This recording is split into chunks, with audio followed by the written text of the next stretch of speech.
Daha bir batıq penisli pasiyentimizi qəbul etmişik. Pasiyentin 12 yaşı var. Eynən buna da deyilib ki, gözləyin böyüyəndə düzələcək. Artıq yaş 12 yaşdır. Əslində bu gelişmiş bir yaşdır, amma biz bunu bərpa edəcəyik. Penis heç yarım santı qədər çöldə qalmır. Yəni tam içəridə qalır, amma ölçüsü normaldır.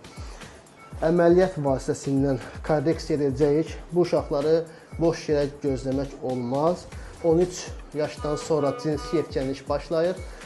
O yaşda artıq penis necə formalaşırsa, o formada da qalır.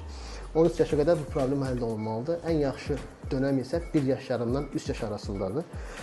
Və penisi müayinə eləyəndə görürük ki, penisin ölçüsü yaşına görə azca kiçikdir.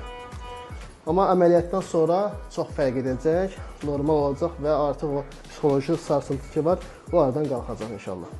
Təxmini 1 sant, yarım santı qədər görsənir. Daha çox bundan da içəridə olur, heç nə görsənmir. Bax, bu formada görsənir. Əməliyyatdan sonra bu hallar aradan qalxacaq.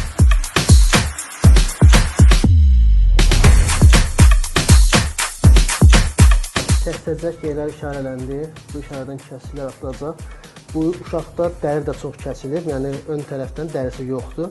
Ayağın dərisindən plastik olunacaq. Ön tərəfi dərisi normal halına gətiriləcək.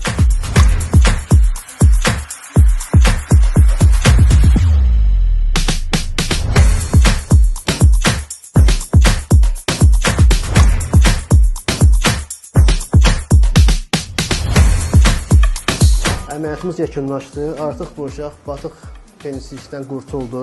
Əvvəlki gördüyünüz heç nə görsənmirdi. Amma indi isə çox böyük bir ölçüdə penis görsənir. Baxın, gör nə qədər fərq var. Təxmini bir 6-7 sm fərq var yəni.